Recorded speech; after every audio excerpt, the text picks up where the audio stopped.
Sa totoo lang, nag-iipon lang kami ni Prisha ng lakas ng loob sa panibagong Ito ng buhay natin. bagong yugto ng buhay namin.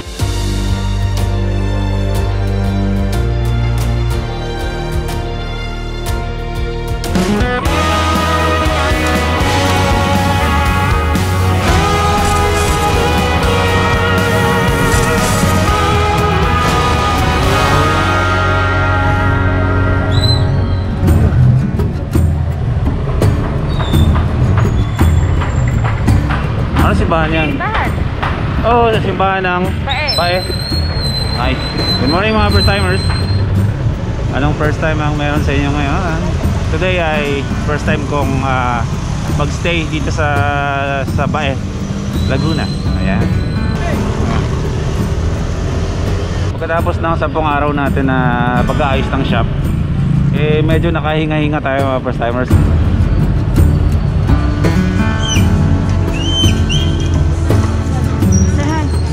Hi, Mama Malengke. Salamat po yan. Amin po yan. Mamayang gabi. Bukas na, may handaan sa lahat. Birthday ng baby ko ngayon. Wala kami. Pwede po yan, magluto na agad kayo ng para sa amin. Tapos i-atin nyo. Tignan natin, no? Nandito tayo ngayon mga first timers sa palengke ng Bae. Mamimili kami ng lunch namin today. Actually, pangalawang araw na namin dito. Dito tayo para magpahinga lang. Ayan, at syempre may mga lakarin tayo na pangangailangan sa shop. Pero iniwan muna namin yung shop na nakasarado kasi wala naman ang gagawin. Maghahakot na lang tayo ng mga helmets natin at kung ano-anong ititinda natin sa shop.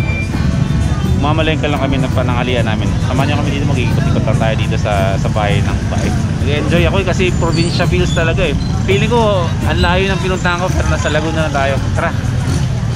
Bibili tayo? Sige mamaya. 80 kumakain ako, laman loob ng 80, hindi ko alam. Diba may adobong itik dito? Masarap. Mahal? Mura? Mura lang yun. Sige. Eh ba alam mo sabi ni mama, gano'ng kadami? Tayo lang naman daw.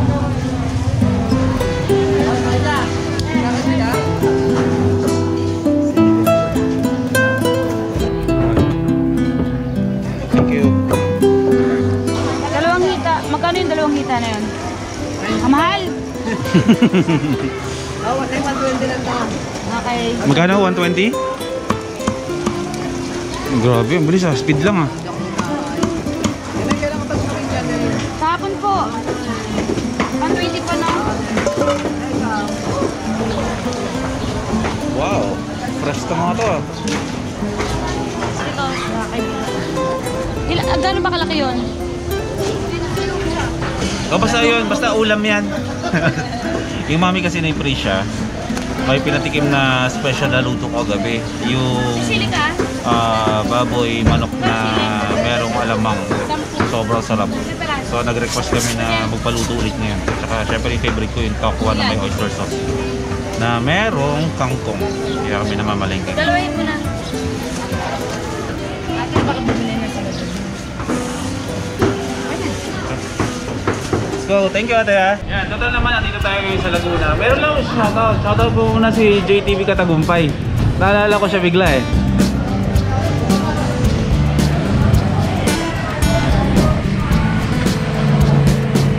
Team Katagumpay. Territory mo to bro eh. Natural, may makikita tayo mga stickers dito. Ikaw ang hari ng Laguna eh. Oo. Parang hari ng lahat nga yata eh, no? Si Katagumpay, naging matagumpay. Oo naman. Oh, sana all. Pero naniniwala ako. Lahat kayo magiging... Lahat tagumpay na eh, di ba? Oo.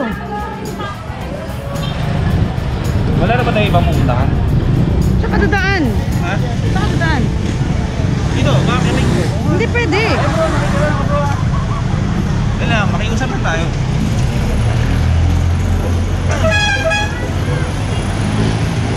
Tara. Oh. Makadali ka. Yan. Ano po meron dito pwede natin puntahan? Wala na? Malit lang tong bayan namin. Ganito lang. Oo. Kaya pala maliit ka eh. Anong connect nun? Maliit na bayan. Maliit na mamamayan. Yun know? Dito sa Bae, may tinatawag sila mga first timers na bibingka na gawa sa mabahong itlog. Ano tawag doon, man? Abnoy. Abnoy. Mamaya, kung may dadaan, bibingkang abnoy. Mabaho daw yun, pero kinakain. Curious lang ako mamaya. Sana may dadaan ba mamaya sa bahay? Oo, bibili kita na. Tikman mo. Sige. Try ko ha. Oo, dapat yan. Dito no. Mount Makiling yun oh. Mga first timers oh. Hindi ako makababa. Kailangan ikaw mag-adjust. Bakit nga ba dito tayo ngayon sa Laguna? Eh, ang pinunta natin dito, kaya dito tayo ngayon mga first timers sa Laguna. So ba maliban sa gusto namin pahinga, dapat pupunta kami ng ano parang falls na pupuntahan. Pero dahil nga yung panahon ganito, padilim-dilim, hindi kami matuloy-tuloy. Pero okay lang. Ang importante kasi at least isang araw, dalawang araw na walang ginagawa para makabawi din ng lakas. Kasi diba, grabe din yung pagod na sa ginawa namin sa shop. So mamaya, isa na rin sa mga dahilan kung bakit ako dito kasi iuuwi ko na yung aso ko, si Tuwat. Papakilala ko sa inyo mamaya sa inyo pagdating sa bahay ni Prisha. Kasi 3 months old na yung tuta. Hindi ko siya may uwi kasi ayaw payagan ng mama ni Prisha na iuwi ko yung aso. Ayaw ko payagan. Pero ngayon pumayag na si mama na iuwi yung aso sa Bulacan. Si Tuwat, doon siya magsistay sa first time moto. Yan, makikita nyo si Tuwat doon palagi pag pupunta kayo sa shop. Antay ko lang si Prisha kasi may binili sa grocery. So uwi na tayo.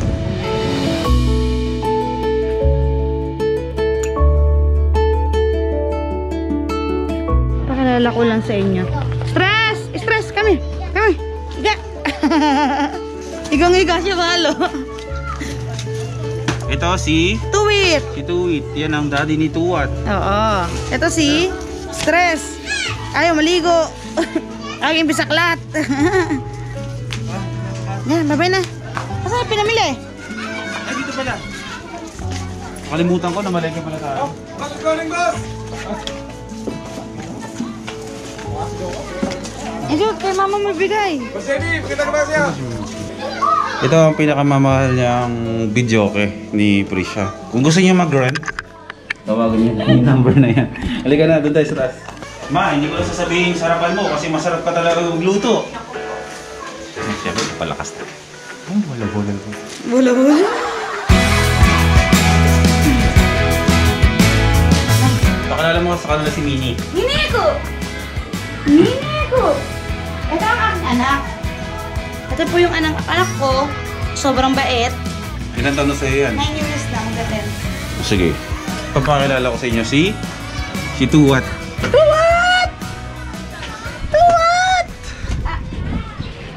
Vlogger Vision. Kanina yan? Yung kaya, no? Kay Rudy Baldwin. Okay. Na isang vlogger ang magpapakamatay dahil sa sobrang pagtago ng problema niya at sinasarili niya ito. Kaya hindi niya kinayanan. Kaya tinapos niya ang kanyang buhay. Yun lang. Yun yung pangitay niya. Gusto ko mag-react sa bagay na yan. Ano? Kasi, kaya nga, pananaw ko lang to ha. Total naman, kanina pa namin pinag-usapan. About dyan sa vlogger daw na mag-suicide ngayong taon. Kasi, yung kadalasan kasi na dahilan, pag-usapan lang muna natin saglit. Kasi nakaka-relate ako dyan. Kasi yung suicide na yan, isang kadahilanan dyan is yung depression. Pero ako, nagkaroon ako ng depression dati. Umabot ako sa point na suicidal ako. Pero as long na tawag dito, pilitin mo or itry mo pa rin na maging hindi ko masasabi kasi kailangan mo maging positibo kasi once na ang tao depressed, puro negativity. So ang may sasuggest ko lang kasi diyan is hindi dun sa tao na merong depression, kundi dun sa mga tao na sa paligid ng taong may depression. Huwag natin silang hahayaan mag-isa. Lagi natin silang i-comfort. Kahit i-comfort natin sila, hindi nila tayo kakausapin. Basta iparamdam nyo lang sa kanila na andyan lang kayo palagi sa kanila. Kasi dun yung kukuha ng lakas ng loob. Walang mangyayari mga suicide na yun kung may mga tamang tao sa paligid ng isang taong dumadanas ng depression. nalalagpasan yan.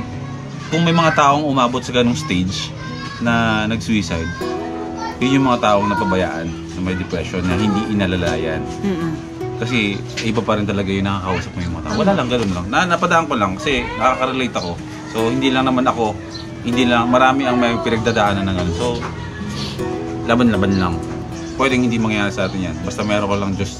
Yun naman lagi niyang Mag-pray ka paalala. lang. Pinapaalala niya yun. Yes, na lagi manalangin.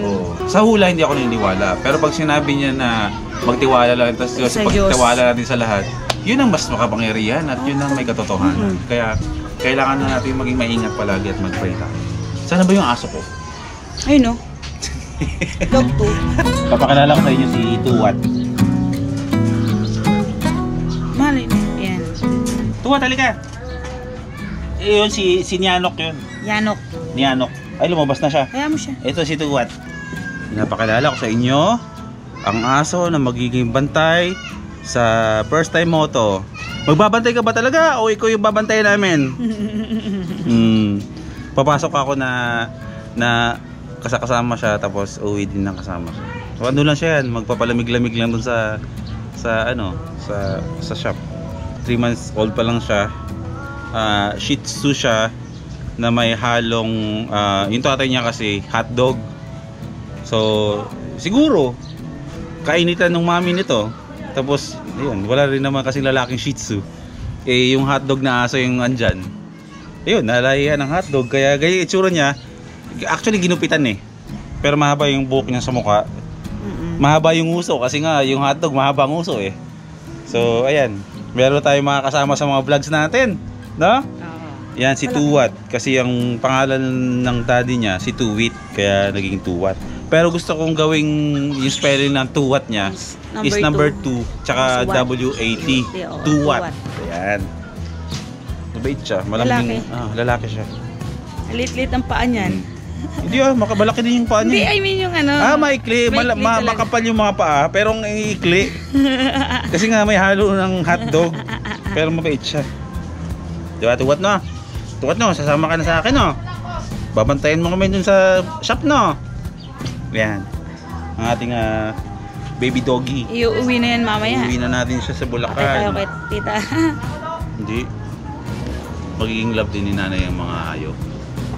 Ayun na, luto na ang tanghalian namin. Ito na yung tokwa na may kangkong. At ito na. Ito yung mahal? Yeah. O ito yung kagabi? Yung kanina. Ito yung binili natin kanina. Yan yung binagoong manok tsaka baboy. Alam mo yung ano ko lang?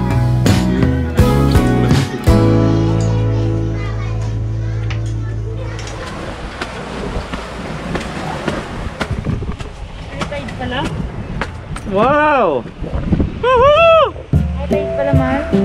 Ayun o, kaya na pala bumabaha. Yung hampas tong... Ay, guys, may lakas ang alon. Nasa ba tayo ngayon, man? San Antonio. Anong bay. Ito yung bay. Laguna di ba ito Okay. Kaya pala, nagtataka ako dati kung yung bakit bae. Tapos minsan, tinatawag nilang bay. Yung pala, ang Tagalog ng bay is bae. Sarap naman dito. Okay lang, tambay muna tayo dito, no? Parang ang sarap pag-isip-isip dito sa taas, Hindi pula. Yung sinasabi ko sa'yo pupuntahan dapat natin. Yun. Yung maliit na isla na yun. Yes. May ganito yan, may tayong ganito yan. Doon. Minsan puntahan natin, ha? Sige. Grabe, ang sarap talaga, promise. Alam mo, bigla ko na-miss yung mga kaibigan natin. Sino? Si Ken. Yes. Tsaka sila sa Lig. Raprop. Sarap. Kapag nakakita ako ng dagat, naalala ko si Lasadig tsaka si Ken. Basta kaya di mo tayo makaligo dito. Asarap sa pakiramdam na nasa dagat tayo ngayon. Kasi mamaya mga first timers babalik na kami ng Malolos.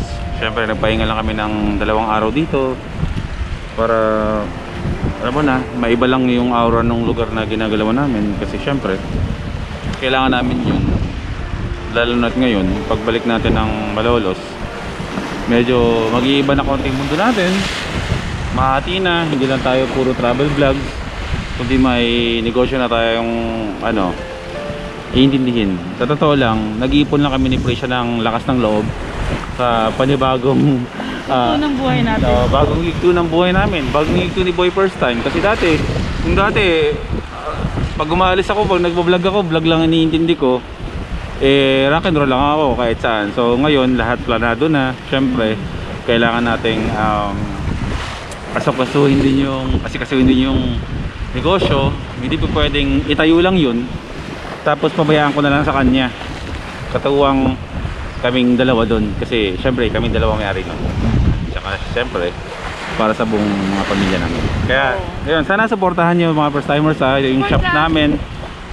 Hindi nyo lang to gagawin sa akin, hindi nyo lang gagawin to kay Prisha, kundi sa mga mahal namin sa buhay, sa mga pamilya namin. Kaya ayan, mag-spend lang muna kami dito ng ilang oras para mag-refresh, tumingin dito sa napaka payapa at masarap na hangin dito sa Laguna Bay, para pagbalik natin ng Malolos sa Bulacan, refresh na tayo at haharapin na natin yung panibagong hamon ng buhay natin. So ayan, shout out kay Behind with Ken, bro, we miss you bro. As in, sana wish namin na sana, ba't ba ako naiyak? Iyak.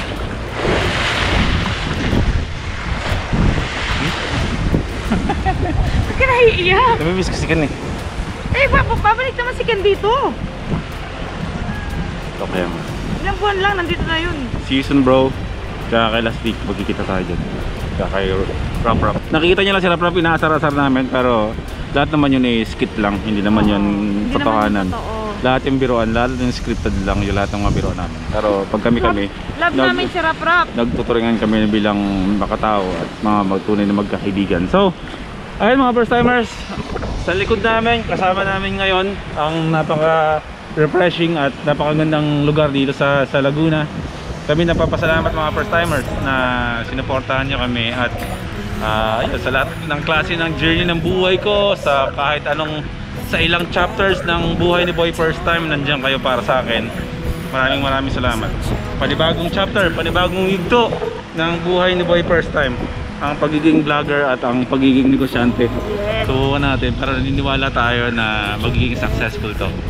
Laging tatandaan, hanggat meron kayong law of attraction para sa mga pinapangarap nyo, makakamit nyo yan. Pero sabi ko nga, lagi kong sinasabi, sundan nyo ng sipag. Walang humpay na sipag. Habang kayo ay nangangarap, magiging totoo yan at matutupad yan. Okay? Life is good mga first timers. Magkita-kita tayo ulit bukas sa susunod na vlog. Bye-bye. Huwag kayong magalala. Kahit nagninegosyo na tayo, daily vlogs pa rin tayo. Diba? Talaga dito. Tayo na? Woo! Ano ba? Punta tayo, antayin natin si Ken.